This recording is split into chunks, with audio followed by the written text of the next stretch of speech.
Opštinski odbor Srpske napredne stranke 24. jula posetio je zamenik predsednika stranke Aleksandar Vučić.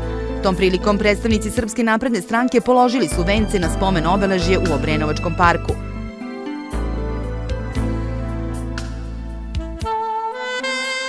Nakon toga, članovi opštinskog odbora u društvu visokog funkcionera stranke posetili su naselja Dudovi, Rojkovac, Sava i mesnu zajednicu Zvečka. Sa stanovnicima pomenutih naselja razgovarali su o ciljevima za koje se SNS zalaže, kao i o problemima stanovnika obrenovačkih naselja. Poštovanje, Bog ti dao zdravlje, dobrodošao. Poštovanje, dobar dan svima. Izvinjavam, još malo ćemo. Kako zoveš? Miloš.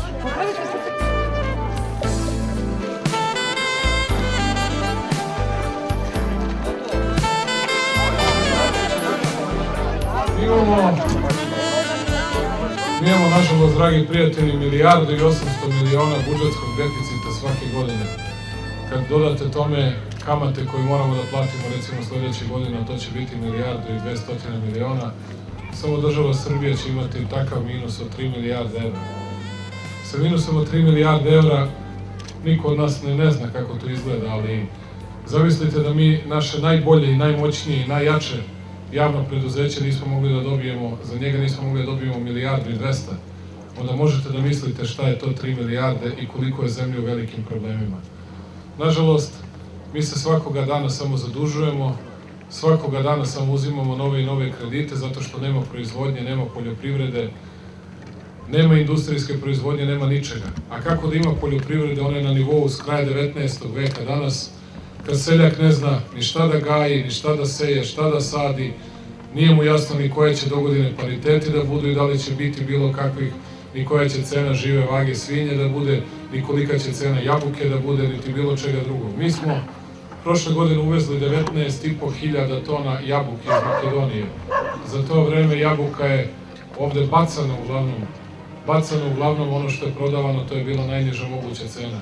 To samo zato što je država, zato što su neki političari pravili dogovore sa tajkunima, pojedinim velikim trgovcima i dogovorili sa njima da oni uvoze, a da mi namerno uništavamo proizvodnju. To su stvari koje možemo i moramo da promenimo. Kad kažemo gde ćemo naći toliki novac, toliki minus, mi smo našli rešenje za 500 miliona evra i to odmah. Podneli smo predlog zakona o javnim nabavkama koji su oni skinuli iz skupštinske procedure. Šta mislimo? Negde oko 4 milijarde na godišnjem nivou prođe kroz javne nabavke. Ako taj proces bude strogo kontrolisan, ako budemo umeli, ako budemo uspeli da to kontrolišemo i da sprečimo da bilo ko otima za sebe, nego da se postupa striktno po zakonu, mi ćemo tih 500 miliona uložiti i u poljoprivredu, i u industrijsku proizvodnju, u naše fabrike, pogone, da konačno ljudi imaju gde i da rade, da mogu da zamisle da im sutra deca kada završe školovanje, za koje ih s mukom i kandiduju prvo kad ih upisuju, a kasnije izdržavaju za sve vreme školovanja, da mogu negde da rade i da imaju budućnost, da zamišljaju kako će život da provedu sa svojim bračnim drugom, sa svojom decom. To je jedna od stvari koje ćemo da napravimo. Drugo što moramo da uradimo uz taj žestok obračun sa korupcijom je naravno smanjenje birokratije, da veći broj ljudi radi, a da manji broj ljudi živi isključivo od onih koji rade i da pokušamo da napravimo nešto što se naziva u svetu one stop shop ili one stop agency, jedno mesto gde će svako ko želi da investira u našu zemlju moći da dođe i kaže ovo je moj projekat, ovo želim da napravim. I ne mora sad onda zna u kojih 15 ministarstava da ode. Ne mora onda zna kod kojih 15 pomoćnika sekretara, predsednika opštine i sekretarica mora da ode. To je posao države. On je na taj šalter doneo svoj projekat, rekao da je spreman toliko da investira. Država je dužna u roku od mesec ili najkasnije 2 da mu pruži sve odgovore kako to može da uradi, kako je to najbolji način i da se u taj posao krene.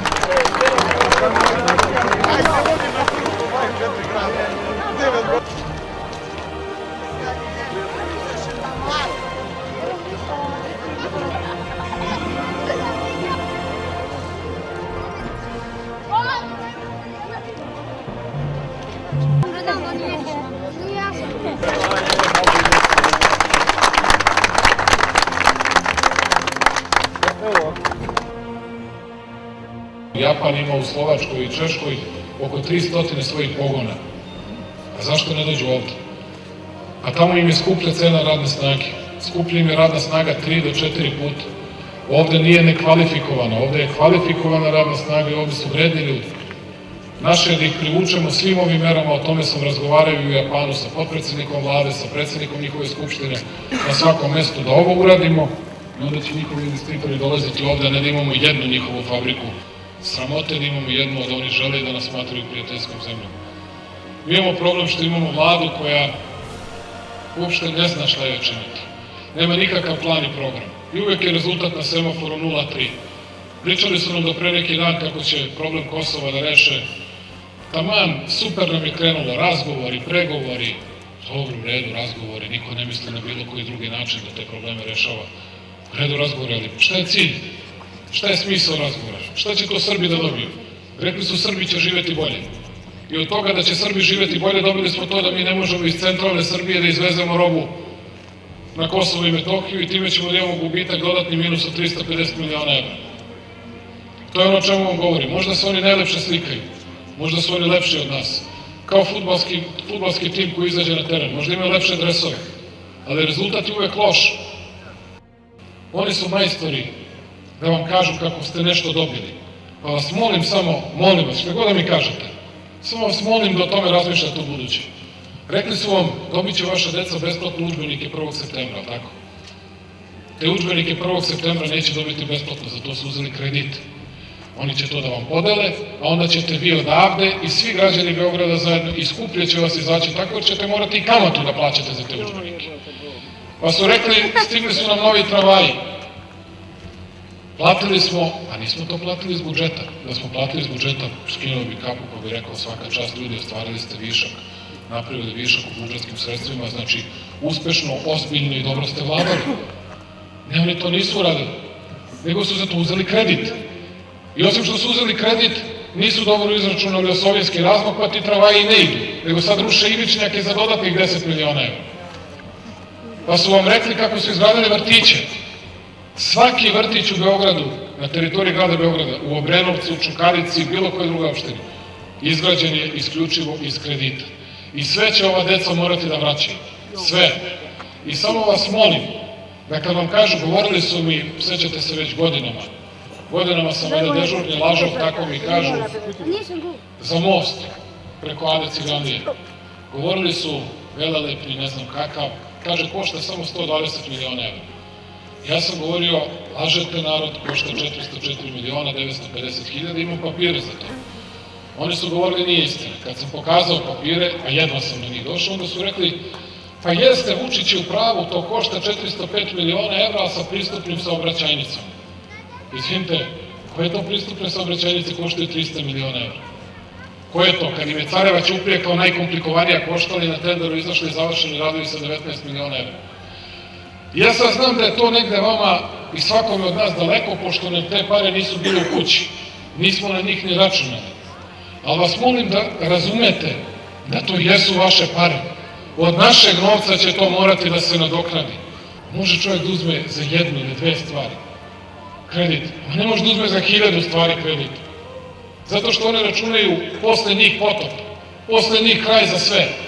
Nema života posle njih. Samo je važno koliko će oni da ostanu i opstanu na vlasti, nije bitno šta će ova deca da dočekaju. I neću da prihvatim jednu stvar, to je nedavno na televiziji, makoliko se oni trudili sa tim, u kojoj pokušavaju da kažu svi su isti. Nije istina da smo svi isti. Možda ćemo biti loši, sklonit ćemo se sami ili ćete nastavljati to, a ja vam sad kažem, kad sam obećao da neću da budem poslanik, to sam ispunio i nisam poslanik. Sad vam kažem, ako za 6 meseci poljoprivreda i industrija nam ne krenu za po 1, 2, 3, 5% na gore, na bolje, na više, sklonit ću se sam. Ne treba mi ništa od toga jer su mi važniji životi i Milice i Danila nego moja fotelja. Ali vama kažem, bez promjena u ovoj zemlji nemamo nikakvu šansu i ova deca neće imati šansu za budućnost. Niti će imati jednaku šansu u budućnosti ni da se školuju, ni da se zaposle, niti bilo šta slično.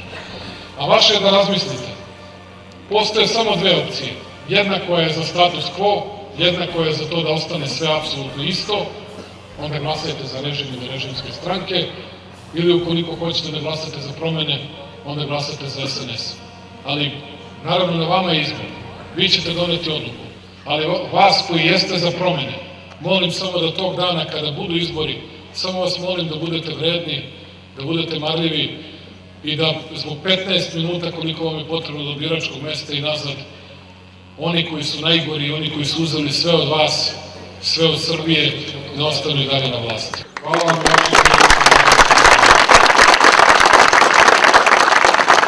Ako vi imate neko pitanje da ne biste rekli, došli pa pobegli.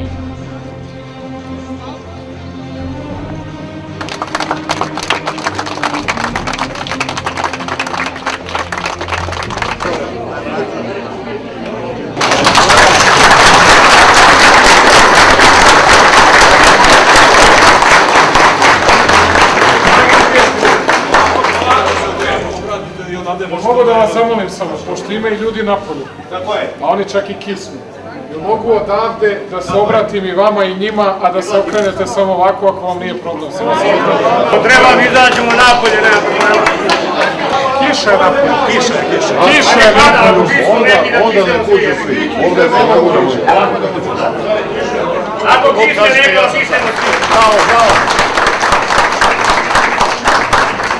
Ana, ja ću njemu dati reč, pa će reći šta nas čeka u budućnosti. Dragi prijatelji, došli vi unutra. Hvala vam što ste nas sačekali, ja neću predugo i izvinite što smo vam oteli nedeljno popodne ili večer.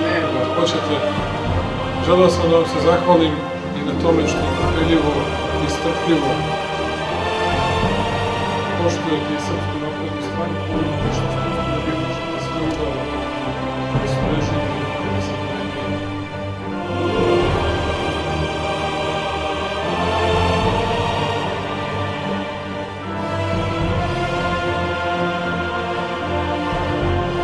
Vidite šta govorite Tadiću, Dačiću, Dinkiću, Ivanoviću, sve to vi znate.